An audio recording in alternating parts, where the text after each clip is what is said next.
Fourth breakup story part 5 എന്നാണെങ്കിൽ പറയാം. അല്ലെങ്കിൽ ഒരു സാഡിസ്റ്റ് അല്ലെങ്കിൽ ഒരു നാർസിസിസ്റ്റ് ബിഹേവിയർ ഉള്ള ഒരാൾ, ഇതൊക്കെ തന്നെയായിരുന്നു കേട്ടോ ആ ഒരു. അപ്പോൾ ലാസ്റ്റ് റീലിൽ ഞാൻ ഓൾറെഡി പറഞ്ഞിട്ടുണ്ടായിരുന്നു, അതായത് ഒരു റീസൺ ഉണ്ട് അവന്റെ കാര്യങ്ങൾ ഇവിടെ വന്ന് പറയാൻ വേണ്ടിയിട്ടെന്ന്. അതെന്താണെന്ന് വെച്ചാൽ ഞാൻ പറയാം. ശരിക്കും ഒരു 2-3 months മുന്നേ, എനിക്കൊന്ന് ജാനുവരിയിലാണെന്ന് തോന്നുന്നു കേട്ടോ. ജാനുവരിയിൽ എൻ്റെ ഒരു ഫ്രണ്ട്, അതായത് എൻ്റെയും എൻ്റെ ഹസ്ബൻഡേയും കോമൺ ആയിട്ടുള്ള ഒരു ഫ്രണ്ട് ഒരു റീൽ ഇട്ടിട്ടുണ്ടായിരുന്നു സ്റ്റോറി ആയിട്ട്. ഐ മീൻ ഇവന്റെ ഫോട്ടോസ് മേർജ് ചെയ്തിട്ടുള്ള ഒരു വീഡിയോ അവൾ സ്റ്റോറി ആയിട്ട് ഇട്ടേക്കുന്നു. അപ്പൊ ഞാൻ പെട്ടെന്ന് കണ്ടപ്പോൾ ഞെട്ടിപ്പോയി. കാര്യം ഇവൻ കല്യാണം ഓൾറെഡി കഴിച്ചു, രണ്ടാമതും കെട്ടി കൊച്ചൊക്കെ ഉണ്ടെന്ന് എനിക്കറിയാലോ. അപ്പൊ നമ്മൾ ഇവരോട് ചോദിച്ചു ഇത് എന്താണ് സംഭവം, ഇവനെ നിനക്ക് എങ്ങനെ അറിയാമെന്ന് ചോദിച്ചു. അപ്പൊ അവള് നമ്മളോട് പറഞ്ഞത് അവള് മാട്രിമോണിയിൽ നിന്ന് പരിചയപ്പെട്ട ഒരാളാണ്. അപ്പോൾ ഒരുപാട് മാട്രിമോണി സ്കാം ഒക്കെ നടക്കുന്നുണ്ടല്ലോ. അപ്പൊ ഞാൻ ആദ്യം അത് വെരിഫൈ ചെയ്തു. അല്ല, ഇവർ വീഡിയോ കോൾ ചെയ്തിട്ടുണ്ട്, ഈ സെയിം പേഴ്സൺ ആണ് അത്.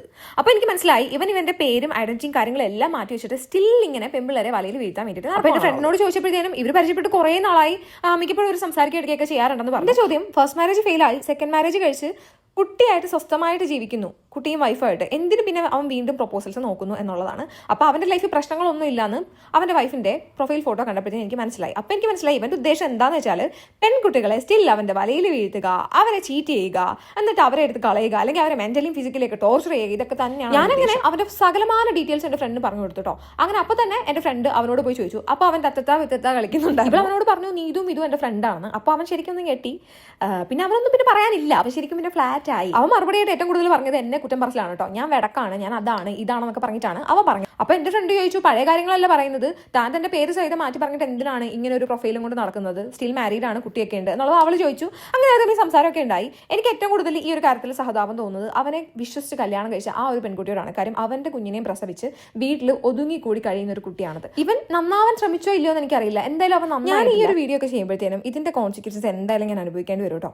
കാര്യം ഒരു തവണ ഞങ്ങൾ റിലേഷനായി ഇരുന്ന ടൈമിലേക്കും ഒരു പെൺകുട്ടി എനിക്ക് മെസ്സേജ് ചെയ്തിട്ടുണ്ടായിരുന്നു. ഇവനായിട്ട് മുന്നേ പ്രൊപ്പോസൽ ഉറപ്പിച്ചൊരു പെൺകുട്ടിയാണ്. അപ്പോൾ അവളെ ചീറ്റ് ചെയ്തു എന്നുള്ള രീതിയിലാണ് ആ കുട്ടി പറഞ്ഞത്. അപ്പോഴത്തേനും അവളെ മോശമായിട്ട് കാണിക്കാൻ വേണ്ടിയിട്ട് ഇവൻ അവളുടെ ഒരു ഹാഫ് ന്യൂഡ് ആയിട്ടുള്ള ഒരു പിക്ചർ വേറൊരു ചെറുക്കനും കൂടെ ഉണ്ടായിരുന്നു. ശരിക്കും എനിക്കത് ഒറിജിനൽ ആണോ ഇല്ലയോ എന്ന് ഇപ്പോൾ എനിക്ക് നല്ല ഡൗട്ട് ഉണ്ട് കേട്ടോ. മോഫ് ചെയ്താണെന്ന് എനിക്ക് തോന്നുന്നു. പക്ഷേ അന്ന് എനിക്ക് അങ്ങനെ ടെക്നോളജിക്കലി വലിയൊരു അറിവും കാര്യങ്ങളൊന്നും ഇല്ലാത്തതുകൊണ്ട് ഞാൻ വിശ്വസിച്ചെങ്കിലും അവനെ വേണ്ടാന്ന് തന്നെയാണ്. ആ ഒരു സ്റ്റാൻഡിൽ തന്നെയായിരുന്നു ഞാൻ ആ ഒരു ടൈമിൽ നിന്നിട്ടുണ്ടായിരുന്നത്.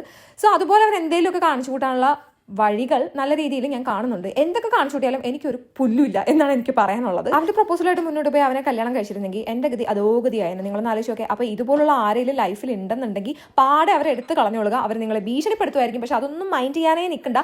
എന്ത് കോൺസിക്വൻസ് വന്നാലും നമ്മൾ ഫേസ് ചെയ്യും, അത്രേ ഉള്ളൂ. അല്ലെങ്കിൽ നമ്മൾ ലീഗലി നമ്മൾ മൂവ് ചെയ്യും, അത്രേ ഉള്ളൂ. അതുകൊണ്ട് ആരും പേടിക്കേണ്ട. കാര്യം കുറേ പെൺകുട്ടികൾ എനിക്ക് മെസ്സേജ് ചെയ്തിട്ടുണ്ടായിരുന്നു ഓൾറെഡി റിലേറ്റ് ചെയ്യാൻ പറ്റുന്നുണ്ടെന്ന് പറഞ്ഞിട്ട്. അവരോടാണ് ഞാൻ ഈ പറയുന്നത്. സോ ധൈര്യമായിട്ടിരിക്കും. ഇങ്ങനെയുള്ളവരെ പാടെ ലൈഫിൽ നിന്ന് എടുത്ത് കളയും കേട്ടോ. അപ്പോൾ അത്രേ ഉള്ളൂ.